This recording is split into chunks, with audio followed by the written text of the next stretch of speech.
Bismillahirrahmanirrahim. Alhamdulillahi rabbil alamin wa bihi nasta'inu ala umuri dunya waddin, wassalatu wassalamu ala asyrafil anbiya'i wal mursalin wa ala alihi wa sahbihi ajma'in. Subhanaka la ilma lana illa ma 'allamtana innaka antal alimul hakim. Ya fattahu ya alim iftah alina wa alaihim futuhal arifin nawaitu ta'alluma wa ta'lim والإفادة والاستفادة والنفع والانتفاع والحث على التمسك بكتاب الله وسنة رسوله والدعوة إلى الهدى والدلالة على الخير ابتغاء مرضاته وقربه وثوابه من الله تعالى. أما بعد, Alhamdulillah, kembali lagi kita mempelajari ilmu fiqih dalam kitab Safinatun Najah, yang mana telah sampai pada pembahasan bab furudul wudu, dan kita telah membahas pada pertemuan yang lalu arti atau keutamaan daripada orang yang selalu mudawamah dalam keadaan berwudu, dan telah kita bahas juga tentang keutamaan berwudu itu. Jadi dua keutamaan pada pertemuan yang lalu telah kita bahas. Pertama, pembahasan tentang keutamaan berwudu. Yang kedua, pembahasan tentang bagaimana mengkontinyukan wudu saat kita selalu berada dalam keadaan wudu. Masih ingat? Insyaallah. Masih ingat nggak? Keutamaan berwudu masih ingat? Insyaallah. Barhoknya. Mudah-mudahan enggak ya, ngampunin dosa. Kemarin telah dibahas ada 7 keutamaan orang yang selalu bermudawamah dalam keadaan wudu. Juga salah satu doa yang akan senantiasa diijabah oleh Allah saat kita setelah berwudu langsung sholat sunnah 2 rakaat kemudian berdoa. Itu salah satu cara yang doa kita akan diijabah oleh Allah Subhanahu wa taala. Hari ini kita akan pelajari tentang bagaimana sih karakteria wudu yang akan mendapatkan keutamaan yang telah disebutkan. Kan kemarin sudah disebutkan tentang keutamaan berwudu. Apakah setiap orang berwudu akan mendapatkan keutamaannya? Jawabannya tidak. Tergantung wudunya seperti apa dulu. Kalau dia wudunya sesuai karakteria yang diajarkan oleh baginda Nabi besar Muhammad sallallahu alaihi wa baraka wasallam, maka dia akan mendapatkannya. Tapi kalau wudunya ngasal, wudunya sembarangan, la khair fih, dia nggak dapat apa-apa. Illa yat'ab nafsuh, dia capek-capekin diri, buang-buang air. Maka penting sekali untuk kita mempelajari tentang ilmu wudu. Wa qala sahibul kitab Safinatun Najah As-Sayyid Ahmad berkata pengarang kitab Safinatun Najah Syekh Salim Basumer, beliau mengatakan furudul wudu sittatun. Furud al-wudu sittatun. Apa arti furud? Furud itu jamak dari kata fardun. Furud itu jamak. Mufradnya apa? Fard. Apa arti fard secara bahasa? Fard artinya secara bahasa itu banyak. Jadi kalau kita mendengar bahasa Arab berbunyi fardun, itu maknanya banyak. Salah satunya maknanya nasif, bagian. Fardu binti ala irthihi, misalkan contohnya. Fardu binti ala irthihi, misalkan.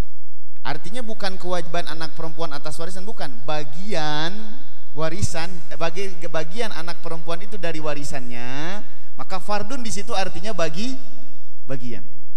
Jadi fardun secara bahasa itu banyak artinya. Salah satunya bisa berarti bagian. Juga berarti lazim, keharusan.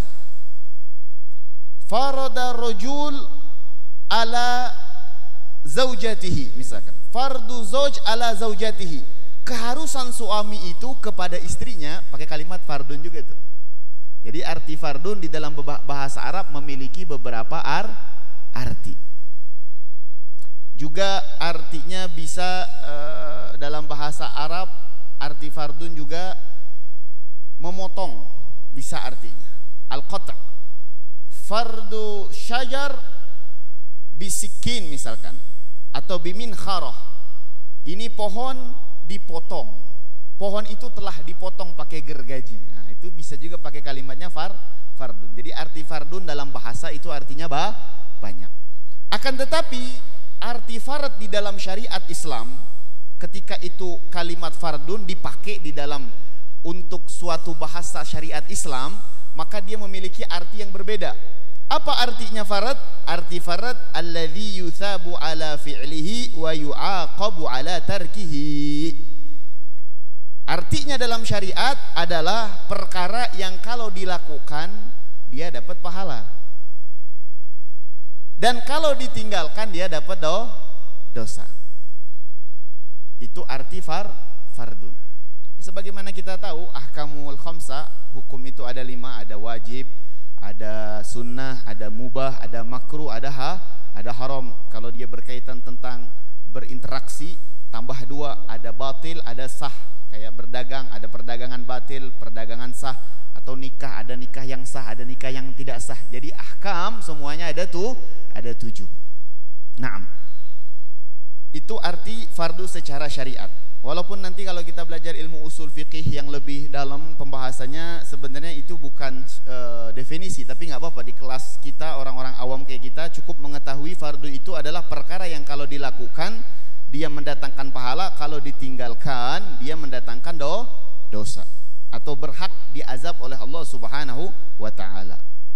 Kalau dia melakukan dia berhak mendapatkan pahala, kalau dia tinggalkan dia berhak mendapatkan azab dari Allah Subhanahu wa taala. Fard. Nah, itu namanya fard. Furud, jamaknya furud. Kalau 2 fard, fardhon. Tapi kalau lebih dari 2 namanya furud. Al-wudu, kalimat wudu tuh di dalam kitabnya. Wudu bi dhammil waw. Dikasih harokat wawnya itu dhammah. Wudu artinya pekerjaan. Pekerjaan wudunya. Furudul wudu. Furud al-wudu. Atau kewajiban-kewajiban di dalam mengerjakan wudu itu. Beb, kenapa harus dikasih tahu wawunya itu pakai dhammah? Kita semua udah tahu dari dulu waw itu pakai dhammah. Enggak, karena kalau dia beda harokat beda arti. Seperti wawunya kalau diharokati fathah, wadu, bukan wudu, wadu. Kalau wadu itu nama airnya. Tadi kalau wudu itu nama pekerjaannya, tapi kalau wadu itu nama air yang mau digunakan untuk berwudunya. Seperti tuhur itu pekerjaan bersucinya. Kalau tohur alat untuk bersucinya apa? Seperti suhur itu praktek sahurnya. Kalau sahur apa aja yang mau dimakan di dalamnya. Beda harokat udah beda makna. Makanya dalam bahasa Arab kita harus teliti, dan dalam bahasa Arab kita harus benar-benar meminta arti kepada orang yang benar-benar paham. Gak bisa ngasal mengartikan bahasa Arab. Subhanallah, bahasa Arab itu indah, dan beda titik atau beda harokat aja udah beda arti tuh. Subhanallah, ada satu raja ini dia punya penyakitnya parah sekali, dan dia ngundang semua dokter-dokter hebat di zamannya. Bahasa dulu bukan dokter, tobib ya. Zaman kerajaan dulu belum terkenal istilah ada namanya dokter dan lain sebagainya, tapi dikenalnya dengan tobib atau yang biasa ngobatin. Dia panggil dokter-dokter hebat di zamannya. Setiap dokter semuanya ngasih saran akan obat untuk si raja ini, gak ada yang bisa menyembuhin penyakit si raja ini. Akhirnya rajanya putus asa. Ketika udah mulai putus asa, datang seorang budak. Dia mengatakan, wahai raja, aku tinggal di daerah satu nih, di daerah Fulan bin Fulan. Aku tinggal di satu kampung, yang kampung itu terkenal dengan seorang yang ngobatin segala penyakit, dan dia adalah pemeluk agama Muhammad. Silahkan kalau raja mau utus aku ke sana, aku akan mintakan obat buat raja. Akhirnya subhanallah diizinin sama raja tadi. Berangkatlah ini budak pergi ke sana dengan menunggangi kudanya dan dikasihkan kendaraan yang cepat saat itu karena utusan raja. Nggak mungkin dikasihnya keledai, lambat jalannya. Dikasihnya onta, nggak dikasih, bahasa kita nggak mungkin dikasih mobil-mobil biasa, kasih mobil yang cepat, tiket pesawat lah. Ya, jadi ketahuan seseorang itu akan difasilitasi sesuai apa yang dibutuhkan oleh orang yang menyuruhnya itu. Akhirnya dia berangkat, ketemu sama seorang tadi, sama orang itu ditulis pakai bahasa Arab dalam kertas, dan saat itu nyari kertas susah, bukan gampang. Dia nyari beberapa kertas yang ada di jalan, baik itu yang diambil dari dedaunan pohon atau dari tulang belulangnya binatang. Dia kasih kepada tabib tadi nulis habbatun sauda dawaun likulli da. Habbatun sauda dawaun likulli da. Habbah, biji hitam, jintan hitam, itu obat dari segala penyakit. Habbah, apa tadi bahasa Arabnya? Habbah, titiknya berapa? 1. Habbah, di baknya itu titiknya 1. Dibawa sama budaknya. Di tengah jalan budaknya karena matahari yang begitu sangat terik, dia kepanasan, dia berteduh di bawah pohon. Ketika dia berteduh di bawah salah satu pohon, dia tertidur. Tanpa dia sadari ternyata ada hewan di atas pohon itu, entah serangga apa namanya, menjatuhi kotoran. Wah subhanallah, kotoran si serangga tadi kecil, nemplek pas di pinggir titik bak. Jadi yang tadinya bacanya habbatun sauda jadi hayyatun sauda. Dan dia nggak sadar. Dia pulang ke tempat rajanya, nyampe rajanya lihat, masya Allah ini obat baru nih katanya. Saya baru tahu nih. Akhirnya dia suruh prajuritnya cari itu obat. Setelah dapat itu obat, dimakan sama raja, udah dikasih dihancurin, udah dipotong semua, diperes, diminum. Setelah diminum rajanya subhanallah beneran sembuh. Saking sembuhnya maut. Keracunan dia. Lah orang bingung, kok bisa sih budaknya bingung nih, kata budaknya kok keracunan malah mati. Pas dilihat lagi catatan itu oleh si budak, ternyata tulisannya bukan habbatun sauda tapi hayyatun. Artinya apa kalau hayya? Artinya ular. Yang tadinya biji jintan hitam malah jadi ular subhanallah. Gara-gara satu titik yang salah tuh. Kelebihan satu titik. Jadi hati-hati ya, bahasa Arab ini memang harus teliti. Begitupun nih kalimat wudu. Wudu pakai dhammah wawunya itu berarti pekerjaan wudunya. Kalau pakai fathah itu air yang dipakai buat wudunya atau bekas air wudunya. Makanya di dalam hadis Sahihul Bukhari yang kita di bulan Rajab atau sebelum bulan Rajab, para as-salafun saleh mereka sering mempraktekkan membaca qiraatus Sahihul Bukhari. Ya, membaca kitab Sahih Bukhari ini pahalanya besar dan juga akan mendatangkan manfaat yang banyak. Salah satunya akan menghilangkan daripada azab dunia, artinya daripada gempa, dari banjir dan lain sebagainya, mengangkat bala dan mendatangkan rezeki yang sangat besar. Biasanya mereka membacanya mulai akhir-akhir Jumadil Akhir sampai di akhir Rajab, atau sebagian orang sampai Syaban, bahkan ada yang sebagian sampai Ramadan. Insyaallah kita sudah rancang dengan beberapa teman ashab Darul Mustafa yang ada di Jawa Barat, khususnya di Bandung. Kita akan adakan agenda membaca kitab Sahih Bukhari, dan saya sudah dapat ijazahnya dari Habib Hasan bin Anis Al-Habsyi Solo pada pertemuan kemarin. Beliau sudah mengijazahkan dan membolehkan untuk membacanya. Insyaallah bagi jamaah jihad yang mau hadir, khususnya laki-laki, kalau kanti dapat informasi membaca kitab Sahih Bukhari, usahakan hadir, usahakan, itu berkahnya luar biasa, asli. Dimanapun nanti tempatnya, karena mungkin gak satu tempat, kita akan berpindah-pindah dari satu tempat ke tempat-tempat yang lain. Insya Allah mudah-mudahan semuanya diberikan rezeki bisa menghadirinya. Dan itu gak majelis sesuai hawa nafsu kita, enggak. Itu izin, itu lewat perintah juga, dan itu anjuran juga dari guru-guru kita, dari masyayikh kita. Kalau kita yang pengen dari diri kita sendiri takut gak mampu, lobating jadwal liar kan dijalankan belum tentu, tapi ini amr. Insya Allah mudah-mudahan mendatangkan manfaat. Nah, di dalam Sahih Bukhari itu berkaitan tentang wudu. Ada satu hadis yang kurang lebih maknanya, wa kadu yaktataluna ala wadu'ihi sallallahu ala alihi wa baraka wasallam. Para sahabat itu mereka hampir mau membunuh. Ibu-ibu mikrofonnya jelas. Mereka para sahabat itu kadu yaktataluna ala wadu, bukan wudu, wadu pakai fathah wawnya. Apa artinya? Mereka para sahabat itu saking mengagungkan Rasulullah, saking ta'zimnya sama Rasulullah, saking mereka mengerti tentang keberkahan, mereka hampir mau membunuh, merebutkan bekas air wudunya Rasulullah. Bayangkan tuh. Sampai diriwayatkan di dalam syarahnya, tidaklah satu sahabat mengambil bekas air wudu Rasul kecuali satu sahabat ini jadi rebutan sahabat yang lain. Tangannya direbutin. Diambil semua, ditaruh di muka mereka, di badan mereka, bekas air wudu baginda Nabi Muhammad.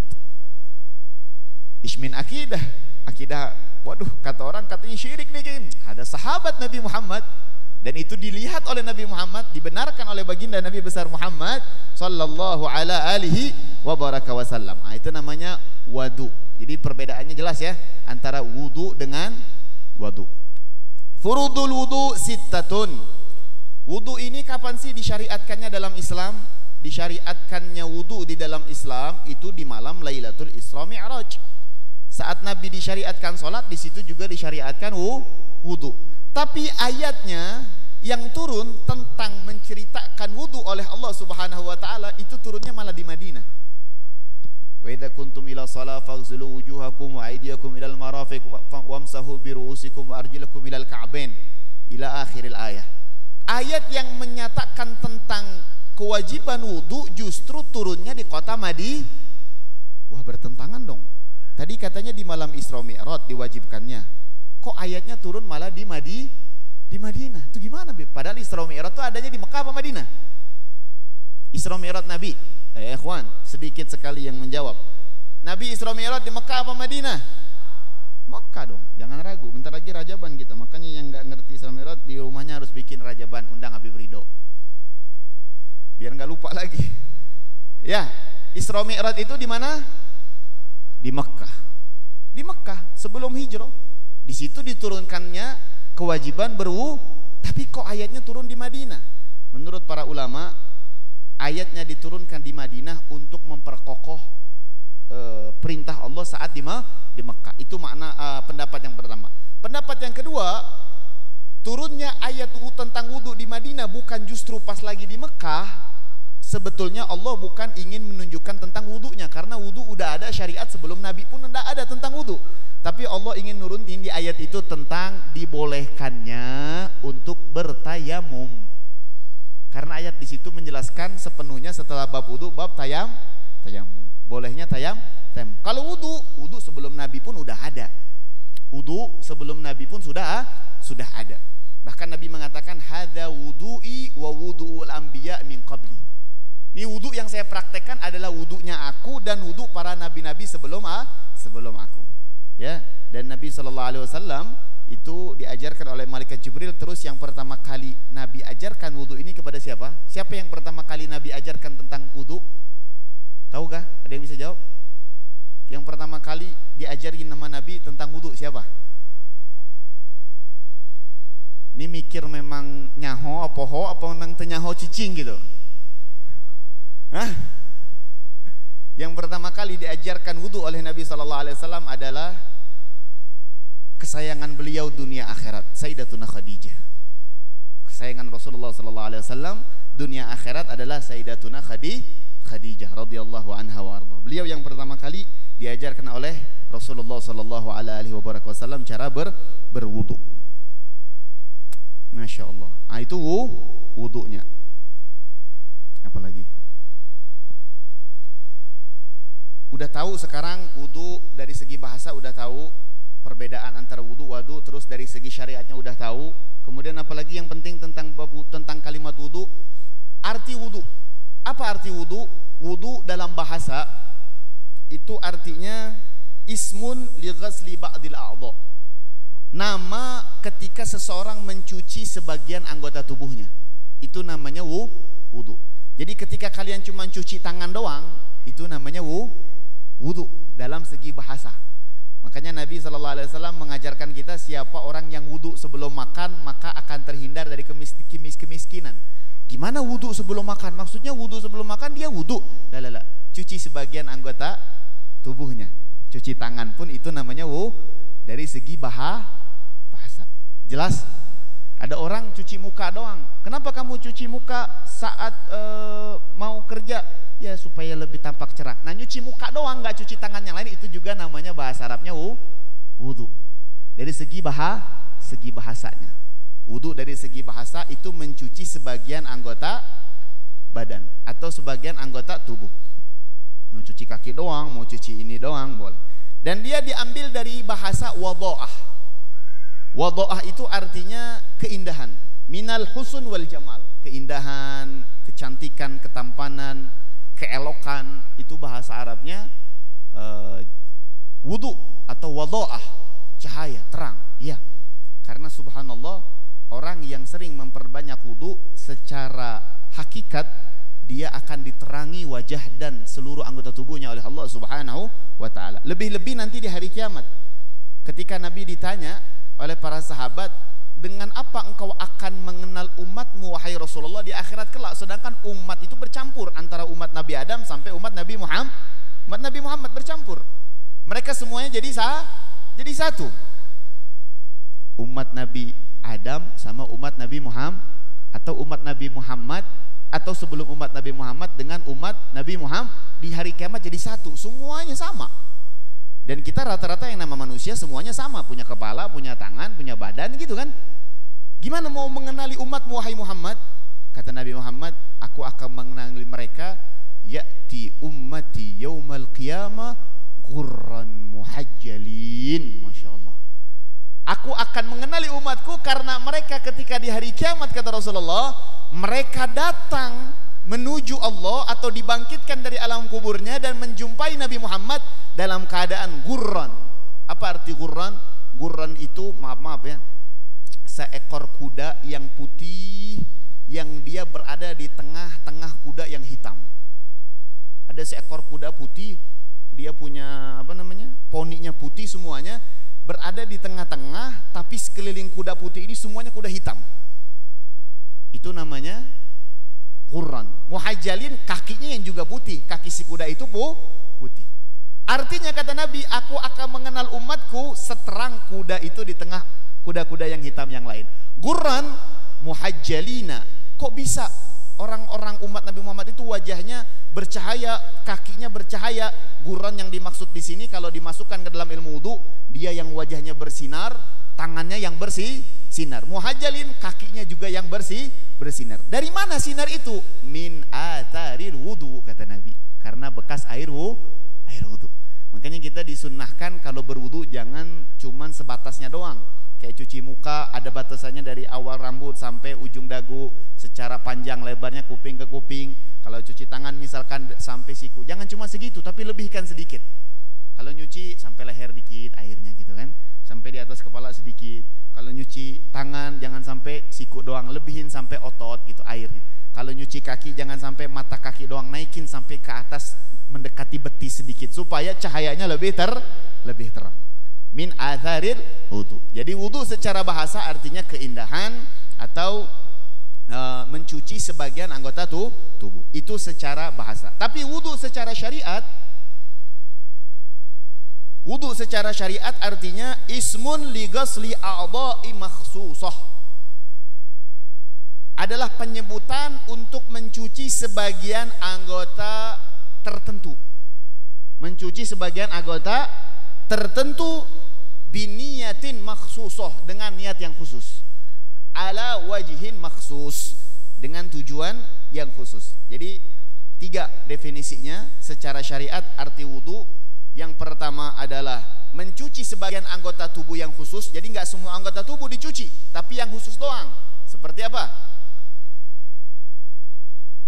Seperti apa? Wajah, terus tangan, terus tangan sampai siku, terus mana? Ya Allah, kif ma ta'rifun? Telinga, kepala, bukan rambut, kepala. Memang nanti pembahasannya baru Imam Syafi'i membahas tentang boleh mencuci sebagian rambut dan ada syarat-syaratnya. Tapi yang benar adalah kepala. Kalau ngomongnya rambut, kasihan yang licin-licin itu. Yang keempat kaki. Kenapa cuma anggota 4 ini doang? Kenapa nggak ada istilah nyuci perut? Karena 4 anggota tubuh inilah yang paling banyak melakukan dosa kepada Allah Subhanahu wa taala. 4 ini. Kita bermaksiat kepada Allah imma pakai muka, mata, mulut kita, telinga, ya kan? Imma kita pakai tangan. Pakai tangan, imma pakai kaki. Terus kepala, dosanya apa? Pikiran, khoyal katanya, Masya Allah. Pikiran ya bisa jadi, pikiran, khoyal, hawa nafsu semua kan. Kata sebagian ulama, kepala ini karena dulu Nabi Adam itu dengan kepalanya. Sebelum dia ngambil, pohon itu kena kepalanya dulu. Gara-gara satu kesalahan itu disuruh cuci sampai hari kiamat. Setiap wudu, Masya Allah. Bayangkan tak? Allah, sekali dosana dicucina seumur hidup. Kuma dosa orang, nu diulang-ulang deh. Dan Nabi Adam saat itu nggak sengaja karena melihat syaitan atau Siti Hawa bersumpah atas nama Allah. Nah orang dirancang heula di maksiat nanti. Kayak jam sakieu nungguan nulain sarare heula, orang kunci kamar, teleponan, Allah. Astaghfirullahaladzim. Allah maghfir dzunubana ya Allah wastur uyubana. Allah ampunkan dosa kita dan Allah tutup segala aib-aib kita.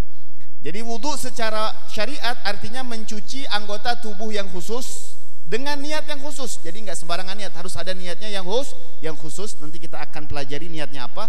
Dan ala wajhin maksus, dengan cara yang khusus juga. Maksudnya cara yang khusus, nggak boleh diloncat. Habis cuci muka, cuci kaki, nggak boleh.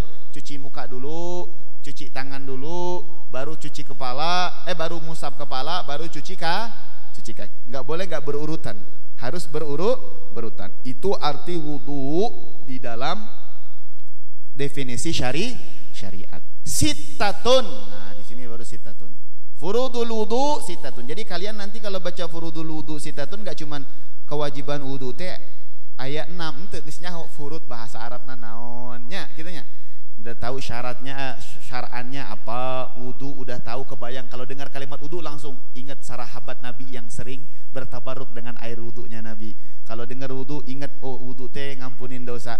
Udah ada khayalan tersendiri. Jadi kita punya akal pikiran tuh sekarang nggak tentang hal-hal yang negatif, tapi sekarang setiap mendengar satu kalimat langsung akal pikiran kita dengan positif, dengan hal yang maka kepositifan akal seseorang itu tergantung ilmu yang dia tekuni, tergantung ilmu yang dia alami, tergantung ilmu yang dia cari. Makanya teman duduk di dalam keseharian itu penting karena akan membuat akal pikiran kita positif atau negatif. Sittatun, ada 6. 6 ini 4-nya dari Al-Quran, 2-nya dari sunnah baginda Nabi besar Muhammad sallallahu ala alihi wa baraka wasallam. Allah subhanahu wa ta'ala mudah-mudahan muliakan kita, bisa mempelajari wudu dengan benar, dan mudah-mudahan kita termuliakan bisa untuk dalam keadaan berwudu, continue dalam berwudu, dan mudah-mudahan Allah subhanahu wa ta'ala berikan kita ketampanan secara batin, baik di wajah kita, ketampanan tangan kita, ketampanan kepala kita, ketampanan langkah kaki kita, sehingga tidaklah kita dibangkitkan di hari kiamat mudah-mudahan dalam keadaan ghurran muhajjalin, dalam keadaan memiliki cahaya, dan akan dikenal oleh baginda Nabi besar Muhammad sallallahu alaihi wasallam. Tahhir qulubana ya Allah, sucikanlah sebagaimana Engkau mengizinkan kami mensucikan anggota tubuh kami, sucikanlah sucikanlah batin kami, sucikanlah pikiran kami, sucikanlah hawa nafsu kami, dan jadikan kami orang-orang yang selalu bisa menjaga kesucian sehingga kami berhak bertemu dengan zat yang maha suci, yaitu baginda Nabi besar Muhammad sallallahu alaihi wasallam. Allahumma ya man wafaqa ahlul khair lil khairi wa anhum alaihi wa wafiqna Allahumma lil khair wa anhum alaihi. Rabbana atina fid dunya hasanah wa fil akhirati hasanatan wa qina adzaban nar. Bifadli subhanakallahumma wa tahiyyatuhum fiha salam wa akhiru da'wani alhamdulillahi rabbil alamin bi sirril Fatihah.